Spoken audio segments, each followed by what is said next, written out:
Hello there fellow NPCs, I am Scythe, and today I have been on YouTube for 2 years. It's the 16th of April, and because of that I decided to take up a request from one of you guys. Marcus Needle asked if I could make a beginner's guide to getting into adult visual novels. And I said, yeah, let me look into it, because that sounds like fun. That would be a great use of my time, honestly, because I wanna expand on what I'm doing here. But the more I read about games and the more research I did, I'm still really bad at it, but the more research I did, the more I realized that I do not know what the fuck I'm talking about here. I am having imposter syndrome right now. Am I really the one guy you want me to talk about this kind of stuff? Because I do not feel like I'm qualified for it. But at the same time, I'm 1 out of 3 people that do this. And that's just talking about playthroughs with commentary. Then we also have a couple of adult visual novel and adult gaming review channels, and they would be possibly far more qualified for this. And I will be making sure to let you know who they are later on in the video as well. All the material and all the links that I'll be using in this video will be in the description as well, if you want to take a look for yourself. So, where do we start? We start with explaining what an adult visual novel is. And we kind of have to break it up into 2 parts. We have the adult part and we have the visual novel part. A visual novel is just a book that is on the computer. And the visual part comes in that it helps tell the story. So it's kind of like a animated series, but with a lot less images in the end. And adult, when you bring in that category into it, it suddenly becomes a story where sex is a part of life and we are not shying away from it. In a lot of other media, whenever we talk about adult content, it usually fades to black, or we go behind a closed door, or we stay in front of the closed door rather, or in the case of comedy, we see the really strict parents that are doing some weird BDSM shit, and either their friends or their kids are walking in on that. What the hell kind of freaky shit is going on in here? That's my husband, you little piece of shit!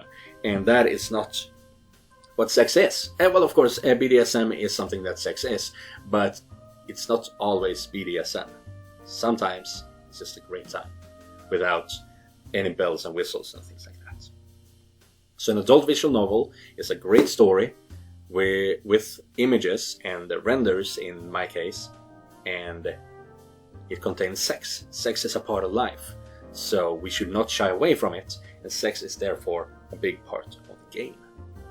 Then we come to the next chapter, which is what different kinds of visual novels, or adult visual novels, exist out there. Visual novels is something that has been big in Japan and East Asia, I believe. Japan, China, Korea, I assume. It's been big in those countries for a long time, but it's only recently that it's really coming here to the Western world in a new form that is more suitable or acceptable for those who do not enjoy manga and anime. But either way, for those of you who have read visual novels before in the manga and anime form, you already know this, but there are essentially 4 different kinds of visual novels, and I will also include a 5th one that I more believe to be a subcategory. But if you have played the manga and the anime visual novels, then you already know most of these categories, but we'll be going through them either way. So the first one is the linear visual novel. The linear visual novel usually have only one ending, but you can make a few different choices throughout the story. So you are always working towards a specific goal in that story, but you get to see different kinds of dialogue depending on your choices. But you cannot really affect the story in a big, meaningful way. To this, there is the subcategory, and I will call this, and this is basically category 2. And this is the kinetic visual novel, where it is just a story and you have no input whatsoever. You cannot affect the story at all. That, however, is something that is not... I don't think we've seen any adult visual novel that are like this. So, and that is not really important. But however, whenever you talk to someone in any visual novel kind of forum, you will most likely talk about a kinetic versus a non-linear. The non-linear is something is the 3rd category. But yeah, so we have the linear, where you can make a few choices, but you're working generally towards one, maybe two endings, depending on if there's a bad ending as well as a true ending. And the kinetic novel is where you do not get to affect the story whatsoever at all. You're just working through it. You're reading a book with images on your computer. Then we have the third category, and that is the non-linear one, and this is the one we are more accustomed to. It does have the linear ending, where you are working towards one specific goal. You can't really change the ending all that much, but considering the amount of choices you can make all towards that goal, even if you end up in the same place, the relationships you build with the different characters will differ. So I do consider those to be non-linear as well. And this is the kind of visual novel that we usually see in an adult visual novel game. And the fourth category would be the sandbox game, where it is most usually these are the kinetic or linear visual novels, but they have a sandbox mechanic too, and that works as the overall foundation. So essentially you're placed in a setting and you can choose where to go for each day, every hour, every year, something like that. And depending on where you go, you are continuing to build a story. So you can't really affect the outcome, and you are just choosing what story you want to read next, more or less. And the fifth category, or this subcategory as I would call it, is the hybrid games. And these are usually a visual novel that have something extra to them. Usually it is in the college experience games, where the MC have some kind of fighting mechanic, because obviously the big strong guy that you are playing as knows how to fight. So there's usually some kind of fight mechanic, either some kind of rock paper scissors, or you put in stats towards different kinds of fighting skills and such. But there are other different kinds of hybrid games, and there are, for example, the RPG visual novels, where you have a character that you continue to build. It works like an RPG, in a role-playing game, but you also have the visual novel mechanics to it. So maybe you are more charming, maybe you are good at lockpicking, or, something like that. And one more kind of hybrid game is the free roam. It's not exactly a sandbox, but you are moving around in different places, but you do not miss out on anything necessarily. So, for example, one big example for this is Being a Dick, where you have free roams. You go through the different corridors in the school, and you get to solve different puzzles. There are point and click, and you have to collect stuff, or you need to activate people in a certain order, find the culprit, things like that. You have to always go through the different rooms to solve different kinds of puzzles. And yet another hybrid that is common in Being a Dick is the different games, mini-games that are in there. For example, if you need money, there are 3 different games in Being a Dick that you can play, and you get some extra coins, extra points and cash.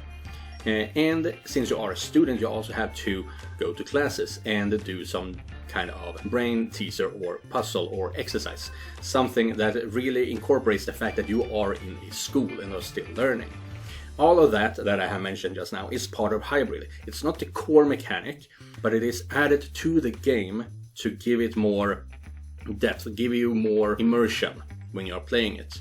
It's not for everyone. Some will just want to experience the story, and some of the games have option to turn off the mini-games. Those are the different categories of visual novels.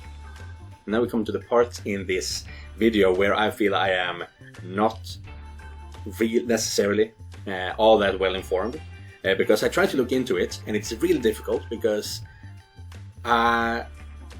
difficult to find how it all started. Visual novels, as I said, have already been a big thing in countries like Japan, China, and Korea, and all the countries over there. There's a lot of them, so it's difficult to say them all, but yeah, over in East Asia, I would assume.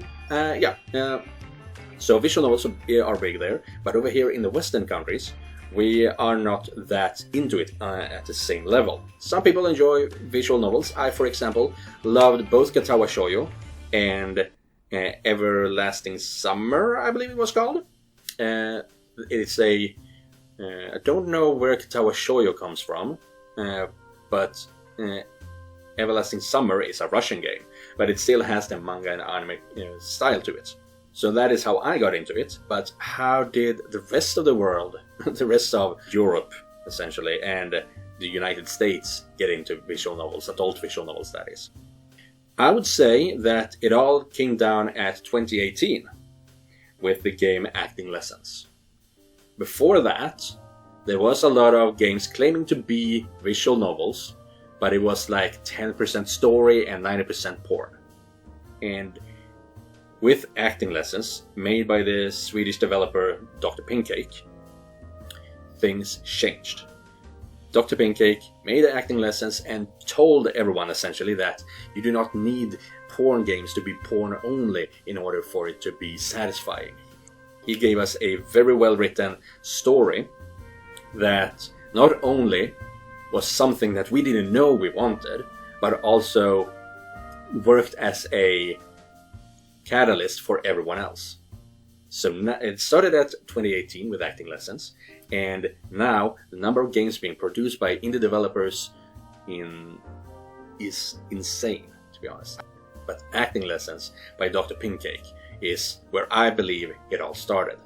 It's a great story with mystery and horror elements, but it's also a lot of sex because it's an adult visual novel. And a lot of people went into that game, like I did, but for a different game, looking for some sexy stuff.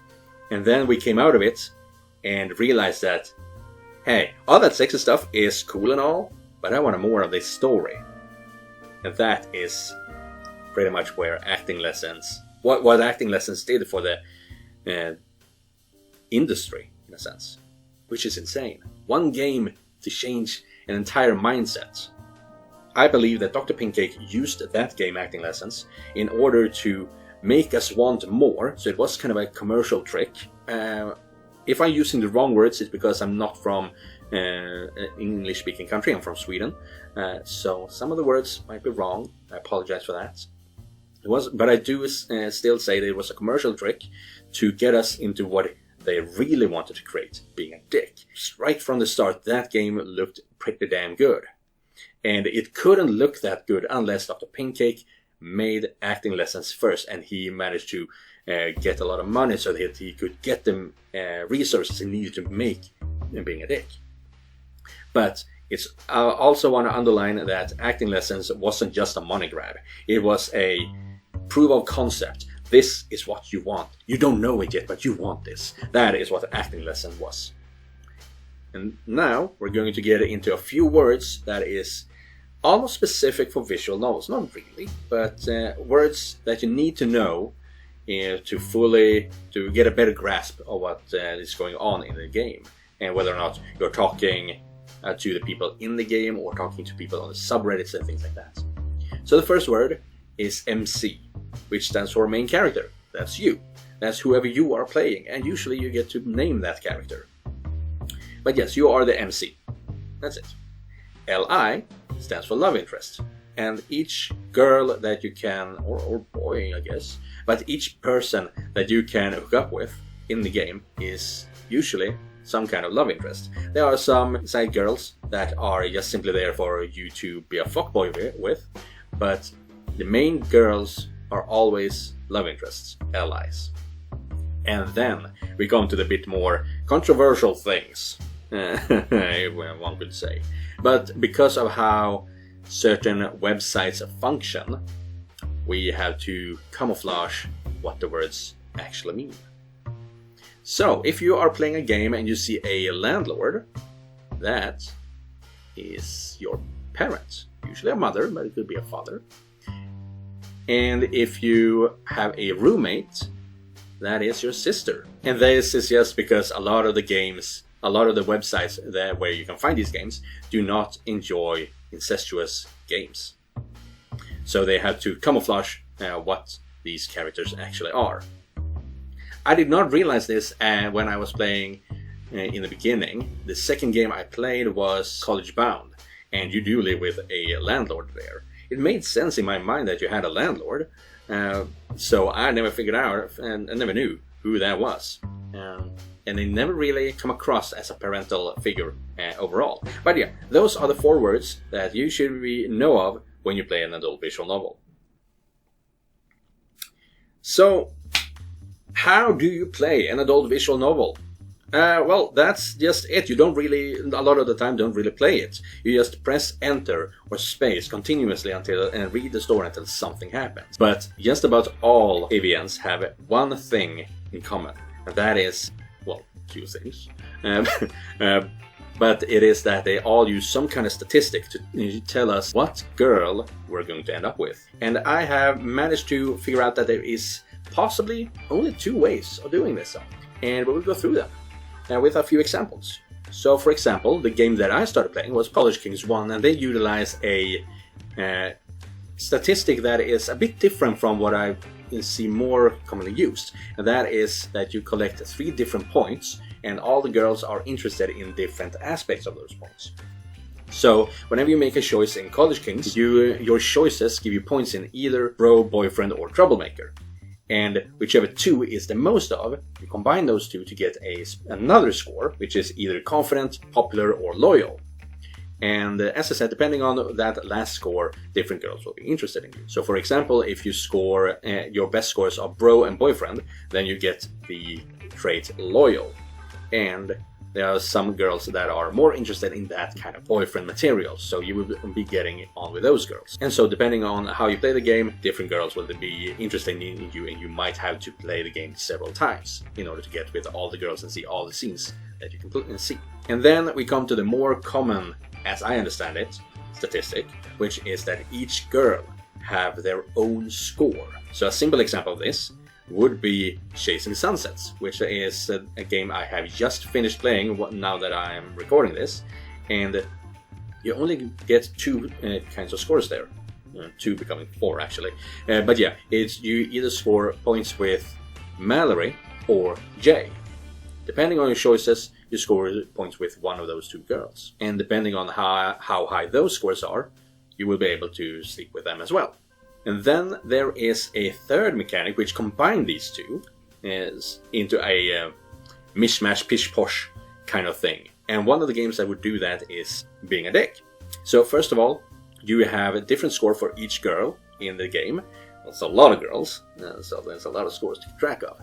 But then you also have to keep track of whether or not you're a chick or a dick in that game. And depending on how your personality is towards the general public, you will be either considered a dick or a chick. And when I played it, I still haven't finished it. I haven't got into the episode 9 and 10 yet, but I am a chick, so much so that I actually can't do a lot of the dick moves anymore. So some of the options that you are presented with are unavailable to you because they are so contradictory to the personality you've been showcasing so far.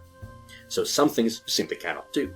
But you can still score high with some of the different girls because they have their own independent scores. And then there is a last mechanic that is, it forces you to play the game several times. But it's a good mechanic. And that is, depending on what path you choose, you will either unlock a love interest or lock away a love interest. You cannot go any further with it. And one example of this is, once again, College Kings. One of the first real choices you have to make is whether or not you're going to join the Apes fraternity or the Wolves fraternity. And if you go with the Apes, then you can go hook up with Amanda. And if you go with Wolves, you'll be able to hook up with Miss Rose, one of your teachers. And soon we'll be getting into where you should start your journey if you decide to play adult visual novels. And before we do that, I also feel like it's important to talk about different styles that these games exist in. There are generally 3 different styles, but there is a 4th one, and we will get into that.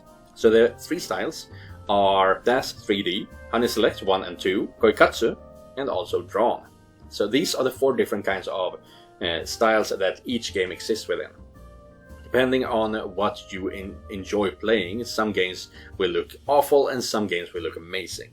But for example, we have in Das, we have Leap of Faith, Acting Lessons, and Unbroken. And in Honey Select 1 and 2, I don't know which one is which for the games, but we have Once in a Lifetime, Pale Carnations, and My Bully is My Lover. And when it comes to Koikatsu, we have Out of Touch and Tropicali. And if you want to play something that is hand-drawn, then the games you should be looking for are games like Red String, Silver Lining, and Seeds of Chaos.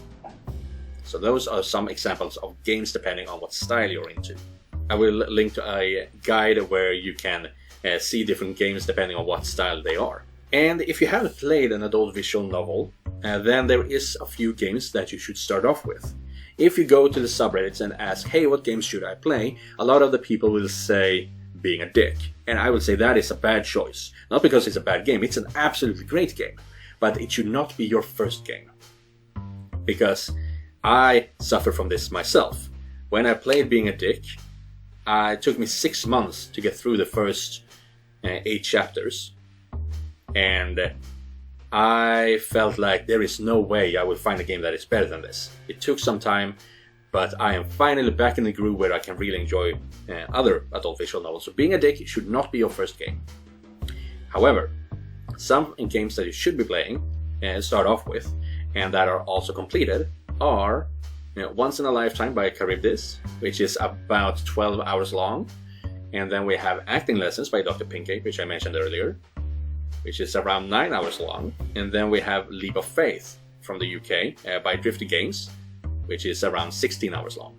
I have played Acting Lessons and Leap of Faith, and as I said, those maybe aren't the best games, but they are a great start. And they are finished as well, so you don't have to wait for any updates, because that is a completed story. If you did not enjoy those, then there's a chance you will not enjoy visual novels, adult visual novels in general. That's my opinion. I haven't played Once in a Lifetime, however, but I will sooner or later. I hope. There's a lot of games, as I said.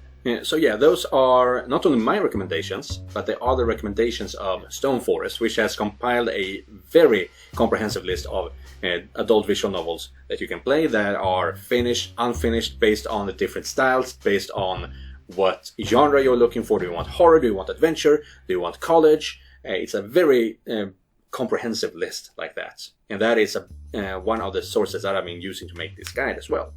But yeah, I always thought that Acting Lessons and Leap of Faith was a good start. But I hadn't thought of Once in a Lifetime, because as I said, I haven't even played that game yet. But those, as I said, are the games that you should be starting with. So I cannot link to these specific games, because that's how YouTube works. I'm not allowed to link to adult materials like that. But I have given you the names, the games are in the video, and so you should be able to find them on your own. And usually where you can find the place to buy these games are either at Steam, each developer's own Patreon page, or also on spicygaming.net. I also post my gameplays there with uncensored videos, so that's just a hint. And if you wanna see more content on the matter here on YouTube, I have a few recommendations. We have Sex Positive Gaming, we have the AVN channel, and AVN channel, in collaboration with the subreddit AVNCommunity, made a kind of like an Oscars gala, but for AVNs. Yeah, I think it was a month ago. It was really interesting. And I watched the entire thing. It was when I don't remember what game it was. Maybe they did mention Seeds of Chaos, but I did scream during one part, yes, that game made it, yeah! So I actually got pretty hyped when I watched that. I would have loved to be part of it, but I do not have the necessary skills to make that kind of video. Ooh. Kind of in the same way that I don't feel like I have the skills to make this video, but you know.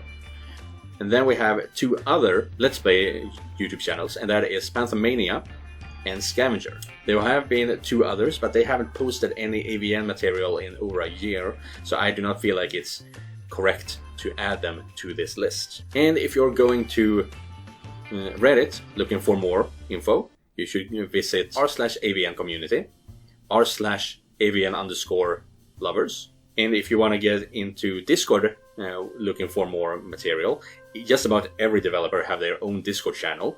But on top of that, there are 2 Discords that are talking about this genre in general. And a lot of the developers are in those Discords as well. And those Discords are AVNs and Assmen, beautiful name, and AVN Community official Discord server. And that is it for this video. I feel like I got a lot of the things I wanted to say there. But yeah, at the same time I do have some imposter syndrome, so I'm not sure if I did this video justice. I'm not sure if I did anything justice making this video. So if you did enjoy it, please leave a like and please comment. And if you want to watch more of my videos in the future, subscribe. You can also donate to me directly on my Ko-fi page. I'll see you guys in the next one. And remember, just because you're not the main character, it does not mean you're not important. Goodbye everyone.